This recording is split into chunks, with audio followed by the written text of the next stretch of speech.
Sit down if you want to. Right in the middle of what's going on. I'm in the middle of an interrogation. Take a seat, young Skywalker. The middle children of history, man. Middle of the day, Alfred? Please, take a seat there. Right now, I'm in the middle of nowhere. Stop the middle, it's a base hit! Meeting in the middle. Like. They fought for the freedom of middle. The middle of a The middle of a In the middle of a war! Come on, freaking ridiculous! Why don't we have a seat and talk it over? No! Not the middle seat! When you need a minute to look it over, it's time for a freeze frame, where Nate Lungarini, Jake Hensler, and Andrew Roget of the middle seats. And this show is designed to take a quick look at something different each week and see how it holds up with a closer look. These are always spoiler-filled reviews, but if you're curious about the thing we're reviewing and don't want to be spoiled, look for the ratings timecode in the description. So this week's a little different. We are going to be freezing on our first TV series, which is Netflix's hit series, Stranger Things. On Halloween night, Will saw a sort of shadow. These are not nightmares. It's happening. And what have you done? Nothing. What is wrong with my boy? Don't you think it's weird how we only seem to hang out when the world's about to end? It's Judgment Day. Which is why we need as much help as we can get. Is anyone there? Anyone?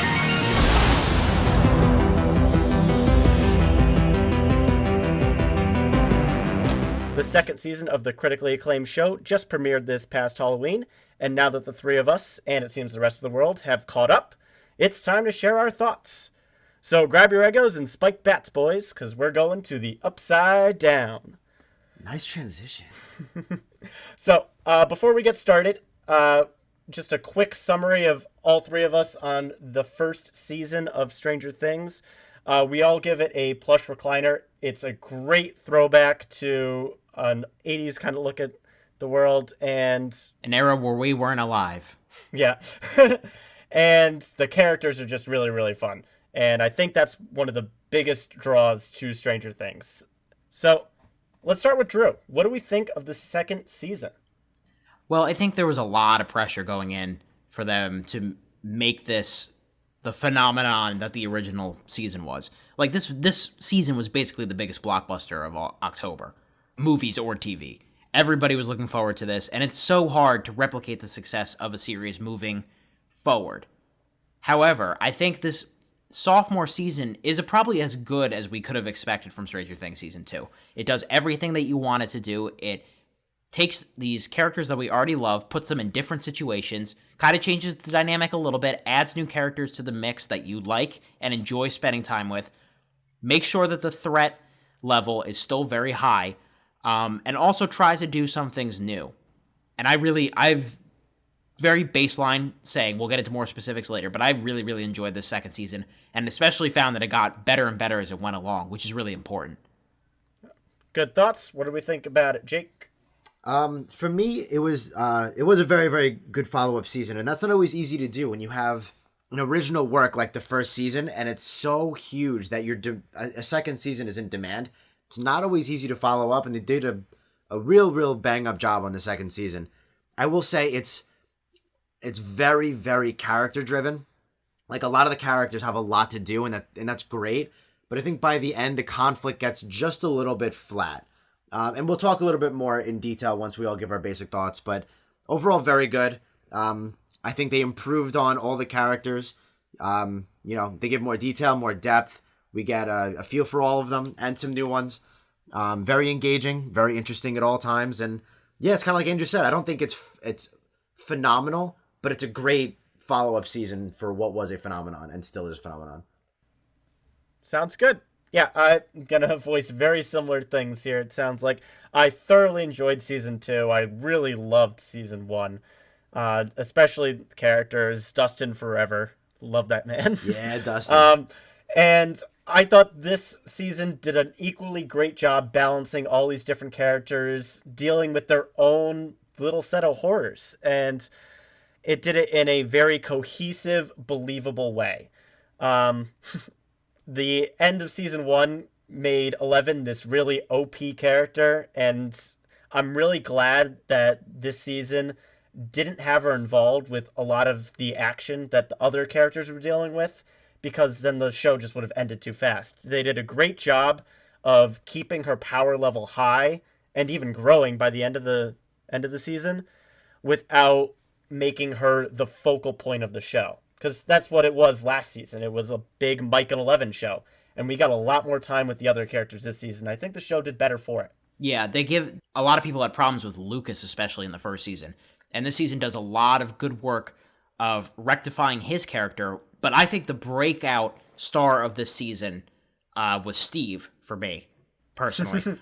He's everybody's favorite babysitter now. Pretty much. What they do with his character is they take him from being a stereotype and make him this completely interesting human guy. And that happens with a lot of the characters. I love the first season of Stranger Things, but a lot of it is based on nostalgia for other movies. Like, these characters are their stock character types in the first season. For example, Dustin he's the wisecracking comic relief character. Mikey, he's the de facto leader of the group. Lucas is the black one. Like, different de facto groups that they're filling in from other movies. This season does a really good job of defining these specific characters and makes them that infinitely much more likable to spend time with. Yeah, Steve is definitely a breakout. They do a lot with him. They mature him a lot.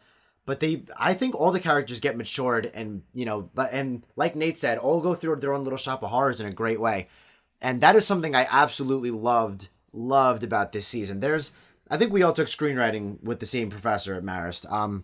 But one thing he always that stuck out to me that the teacher said was, as far as conflict goes, take your main character or cast of characters, throw them in the tree as your main conflict, and then while they're in the tree, obviously metaphorically, throw metaphorical rocks at them to make more obstacles of getting down from the tree harder.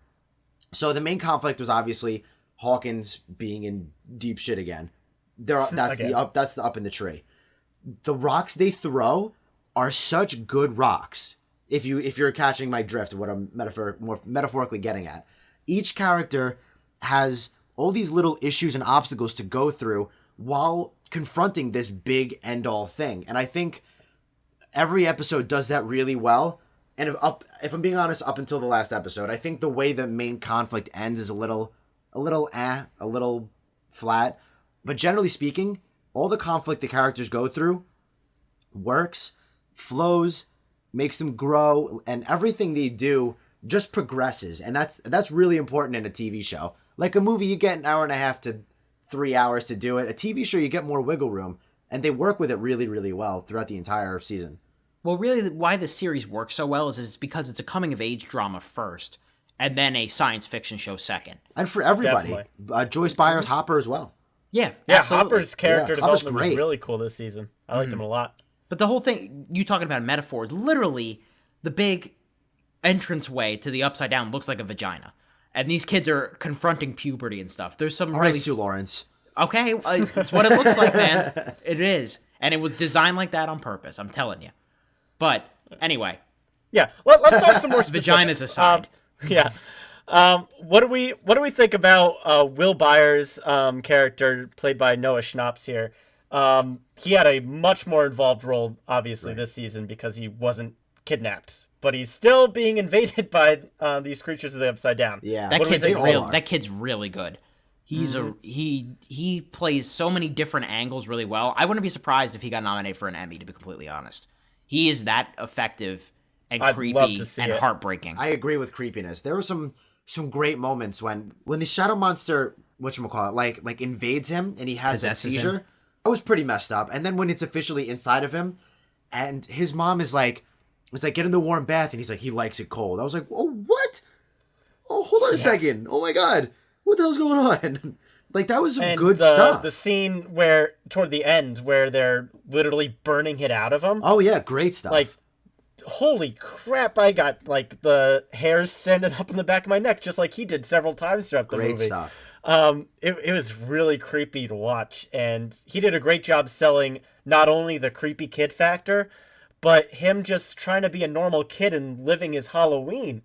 Like, this is a character who we hadn't seen, and he's trying to reconnect with all his friends that he'd been away from for a whole season. And him trying to balance those two things when it's physically impossible for him to do so is really, really cool and really good acting on the kid's part. I agree. This show does a really good job of making sure that all of its principal characters are involved in an important way, which is easier said than done. Like, in a lesser show, all the stuff with Nancy and Jonathan wouldn't mean anything.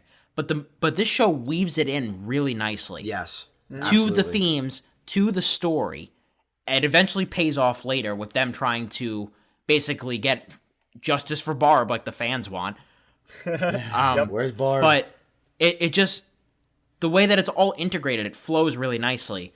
Yeah, combining character development with actually moving the plot. Right. This isn't a soap opera. This is a legitimate show with legitimate consequences, and it's great for it. And this cast just has such great chemistry with each other. They seem to all genuinely enjoy each other's company. Absolutely. We've seen that on, like, the Jimmy Fallon show and stuff. They all really enjoy each other. Right. I was going to say, while we're talking characters, let's discuss the new characters, Max and her older brother. What do we think of Max's older brother for now? I know Andrew originally had some issues with him in the beginning.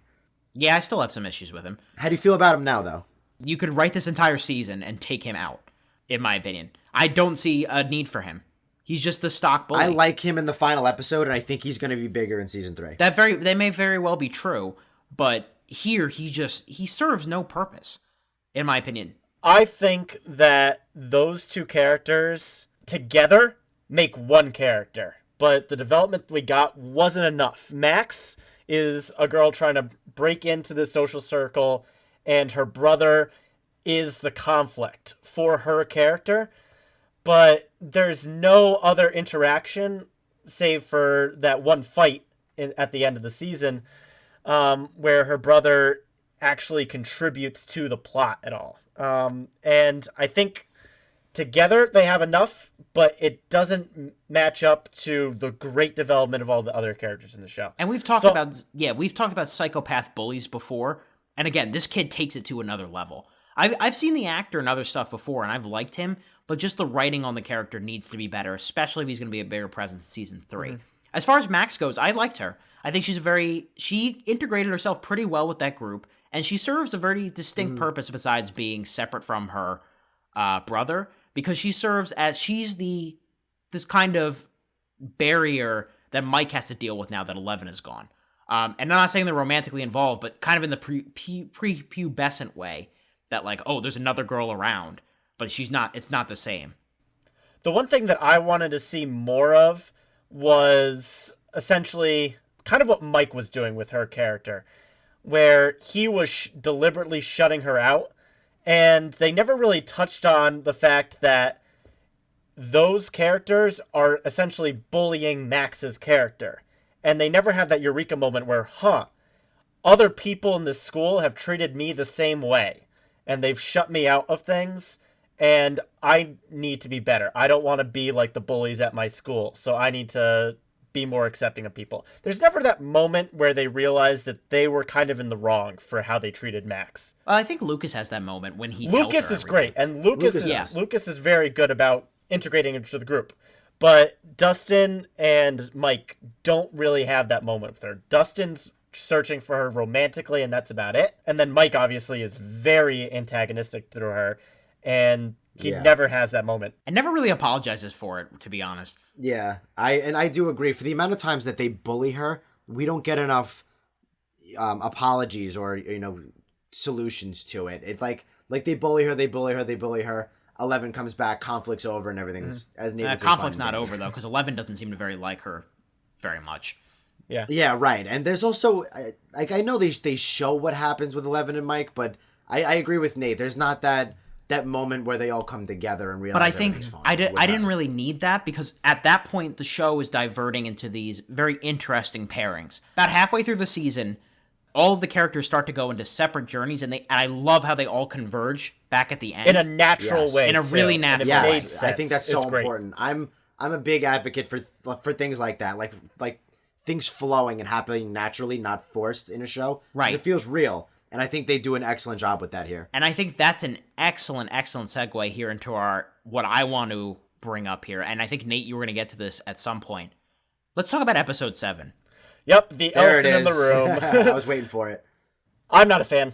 This is clearly a backdoor pilot, and what I mean by that is they want to make sure the show has a direction to move after the season is done. And they do that by bringing up all these misfit other experiences. So we meet number 8 and deal with her character, and it doesn't work for me.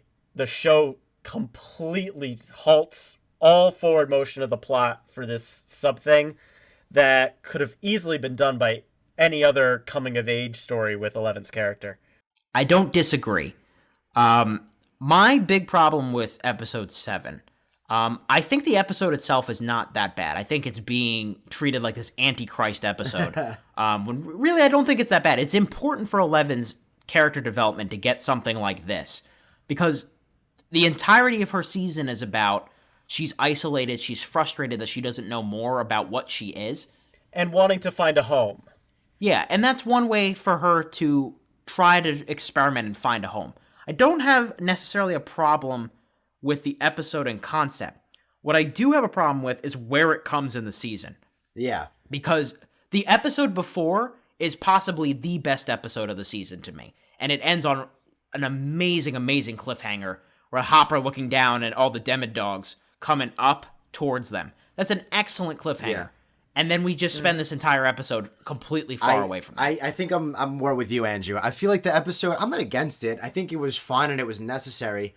But where it comes in is kind of like, whoa. And did they need to dedicate basically an entire episode to 11? Could they have just strung it in with the rest, with everybody else, you know? Like, why couldn't they have done it that way? That's a good point, too. But I think my solution for it would be you reverse the orders of a couple of episodes. There's a way to do it. Yeah, I agree. Because 11's completely missing from the episode before, if I'm correct. I believe she is. So when she visits her mother, then you transition into this episode.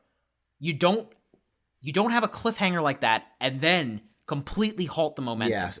If you reverse the order of the episode, I think at least 30% of people that have problems with it would not have as much of a problem. Yeah, because I think the episode is fine, and we needed an arc from her. Yeah. My biggest issue with the episode, aside from placement, which is a huge red flag for me, is I'm not a fan of any of the characters. A couple people I've talked to said that they enjoy 8 and all that, but I just don't think she's well acted, especially compared to how good the rest of the cast is. And it's not necessarily an issue of, oh, we just haven't seen enough of these characters yet. I fell in love with the original 4 characters of this show with the first scenes of season 1. I did not get the sense from these characters at all. They're cardboard cutouts. They are not fun. They're very cringy to me. Yeah. And it's hard to take the show that is so very small town out of its comfort zone like that so quickly and expect people to latch on. It was never going to work. It's abrupt. One thing I read, and I mean, I think 8 was fine. I hope they don't try to do a spinoff like this, because that would be kind of weird. No, I think what will happen is she'll be a big presence next year. Yeah, and what I read was, I don't know if you guys read anything like this as well, but I read that if the Duffer Brothers, who wrote and created the show, if they have their way, they'll do a season 3, and a season 4 will be their final season. And then whatever happens after that is after that, but if it's their way, they do 2 more seasons, and it's just what I heard is potentially happening. That's what I've heard too. Every good TV series that does well has an end date in sight when they start the show. Right. So I Which hope gives that some they confidence. do that with this. But for now, one of my questions is, so 11 is obviously one of the focal points of season 1. Season 2 introduces 8. Where is 1 through 10 minus 8? What, like, they're gonna have to address that now that they have 8 in here. It's gonna be Lilo and Stitch, man. We're gonna have to just go through all the experiments. Like, we have to know what else is going on. Yeah, my assumption is that they're dead, personally. Or a lot of them. But I don't know. But they're gonna have to address something like that. Yeah, they're gonna have to. Maybe build their own Avengers. I don't know. Getting back to yeah, that's where I feel like that's where people are afraid the show's gonna go. Yeah, and I kind of hope that they stick away from that point. Yeah. Getting back to the Hawkins group here, how good is Sean Astin in this? Oh my god, he was my favorite character. Really? He was great. Favorite besides Dustin, because Dustin is hands down the best character ever written ever, period. Well, I was gonna Dustin is such a charmer in this season. I love Dustin. Yeah, Sean Astin was fantastic. Him just dealing with the drama of this in this most upbeat, cheerful way is just really, really fun, wholesome, and really, really well invited. He brought a great presence to the screen. Right. Nate, you must relate to him so much, dealing with everything in an upbeat, all the happy, puzzles, way. man. I was like, yes, spirit animal achieved. The thing I love about him is that he clearly really cares about, you know, you can always be cynical about the new boyfriend, but he very much clearly cares about Jonathan and Will, and very much cares about Winona Ryder's character, and is very careful to help her out and not ask too many questions. Like, that's something that, like, was just warm and inviting to have. I also really enjoyed Paul Rubin's doctor character. He was kind of refreshing as this character that's I didn't like him at first, but he grew on me. Yeah, I liked the fact that he wasn't completely batshit evil. Exactly, yes. Yeah. Like, that's exactly what everyone expected going in, and it was a breath of fresh air when he was legitimately trying to help. Although, I have a gripe with, I think the second to last episode. Well, one, I liked how when the demo dogs are officially in the lab, I liked how Jurassic Parky it is, like Velociraptors in the kitchen. Thought it was very well directed from that standpoint. But they have an unnecessarily couple of flaws here. There are, one, they deliberately show him leaving a gun on the cabinet, or not cabinet, counter, unnecessary. And then they have him coming out of a closet and knocking a broom over. Like, come on, guys. You are that. That is a stereotypical bad horror stereotype, and I know they're better than this. I had an issue with that. If you're gonna make him go, fine, but have it better than that. That didn't really bother me. I hate when anything does that. I would have liked it better if he didn't leave the gun on the table. That's just careless. Even if he's just going out and sacrificing himself, that's totally fine. But it was two careless mistakes that they had him killed for like no reason. Especially when he hasn't been portrayed as a particularly careless character before that, I guess. Yeah, but he's also never been in this kind of situation before. Yeah. What I think is I think probably the only real story problem I have is when Dustin brings home Dart, that they are not immediately more concerned. Those kids, having gone through what they went through last year, he brings home Dart, knowing what's going on in Hawkins, Indiana. They are okay with it for a short period of time. And if I was one of them, I would be like, absolutely not. Yeah. We need to call someone. This needs to be done. I agree now. with that, and especially when the cat goes. That is a then, turning point. But yeah, and then he takes it seriously. But up to that point, there was not a whole lot of tension there. Dustin being out of his mind about this pet, fine. Okay. But Lucas especially, throwing all that shit shade he threw at 11 last year, not having an issue with this. That's true. Like, did not make sense to me. Yeah. Another out of character thing for me was Mike made no attempts to inform any of his buddies that him and Will were going to the lab. And they're there for the rest of the season. And I feel like I would have at least tried to send something out to the radio saying, hey, Will's going through all this panic stuff. Because to him, that is the most important event going on. To Dustin, Dart is the most important event going on. And he's trying to get in touch with his buddies to let him know what's going on. Yeah, that's true. They were not a team for the last half of the season, which is important to the plot, but just kind of out of character for Mike. That's certainly the point, I think. Mike was really angsty this season in general. He's missing 11. He feels like that Max is coming in and taking her place, and he feels like his friends are not taking him seriously when he's saying that something's wrong with Will. So it kind of made sense to me that he would isolate himself in that situation and just be like, okay, I'm going to deal with just Joyce and Will here. I see what you're saying, but I don't necessarily feel that way. All right, one final thing I wanted to bring up is the final episode. I think they build conflict incredibly well throughout the show, even in little things, like how Dart progresses, how the smoke monster and Will progress, even how relationships go about, like Steve and Nancy and Jonathan. I think conflicts grow really, really well in this season especially. but how they resolve it finally in the episode, I just feel like was kind of, we've seen it before. Like, it's my brother called it the Phantom Menace syndrome, where they take out the big bad and all the dem dogs go down. And it was the stereotypical 11 goes up against it and closes the portal and all the dem dogs go and everything was happily ever after. I feel like there's more to it than that, I think. They get every character involved in a different way. I loved how they kind of segmented everyone off. Like, they had to burn but the end all was Shadow kind Monster of like, out. We've seen that end all before. I'm with Drew on the fact that even though it's something that we may have seen before in other sci-fi movies, it didn't bother me because everyone had a part in doing it. My issue more with the ending was the fact that have the trope of 11 defeating the big bad by just believing harder. Yeah. We've seen that a lot, and there wasn't any oomph to the ending there. She just used two hands instead of one hand, and that was enough to set the bad guy. That is all she does. That's the thing that really kind of irked me. Like, there are some sci-fi stereotypes going on in the end, or kind of basic stuff in sci-fi genres that we've seen before. And that's the thing about this show, is that as much as I love it, it has its limitations. It's never going to be as unbelievable as like a Game of Thrones or as a great storytelling piece of art like True Detective is, because it's built on nostalgia for stereotypes. Yeah, I will say it is really surprising good at me, that. though. I was pleasantly surprised with how good the second season was, because you never know. Well, yeah, I mean, but I am thoroughly enjoying it. It's still continually keeping my interest and keeping me enjoying it. It's certainly still in the upper echelons of shows. Yeah, we definitely got to wrap this up, boys. Let's give ratings. Let's give ratings for season 2 of Stranger Things on the seat scale. Let's start with Jake. Again, you're gonna see this pattern with me. If Royal Throne, you better blow me away. So I'm gonna have to go with like wonderful plush recliner. I was watching it from the comfort of my bed, being metaphorical plush recliner today. I stayed in bed watching it whenever I could, whenever I wasn't too busy, and I enjoyed it a lot. You're probably gonna like this. It's a very enjoyable show, and it's well written, well directed, well acted. There's not a whole lot like majorly wrong with it. It's just generally, good television in a golden age of television.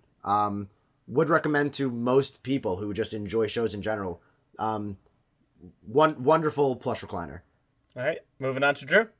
So certainly, if you've been listening to this the whole time, hopefully you watched the show. So we don't need to tell you how good it is. It's just a matter of how does this season stack up to the first, and I think they're pretty much neck and neck. I might have even liked the second one a little bit more because it feels bigger. The characters feel more defined. It's just an enjoyable ride, albeit with a few bumps in the road. I'm not a huge fan of the bully character. He's a bit stereotypical, and they have a lot of work to do with him in season 3.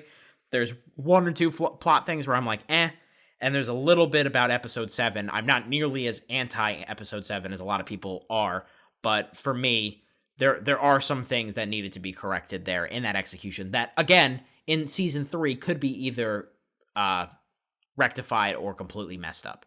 I'm going to give it a plush recliner. It is one of the best shows on TV. It's in the upper echelon. Definitely watch it when you get a chance. They're pretty quick to get through. It's a pretty easy binge, but yes, I would recommend this to pretty much anyone. Yep. For me, I'm going to echo these guys' thoughts. This is a incredibly binge-worthy show. I think I like the first season a little bit more than this season, but the comparison's pretty darn close. They're both plush recliners in my book. They're really great fun. Just seeing these characters grow up or seeing the real adult drama that plays out here as well. It's phenomenally acted with some really, really cool stories that you can't find anywhere else on TV right now. Plush recliner for me. Check it out and get your friends to watch it too. It's a load of fun. So that'll do it for us here on this freeze frame. Let us know what you think about season 2. Please let us know in the comments down below. We are the Middle Seats with Andrew Roget, Jake Hensler, and myself, Nate Lungarini. Keep that seat warm, everyone. We'll be back soon.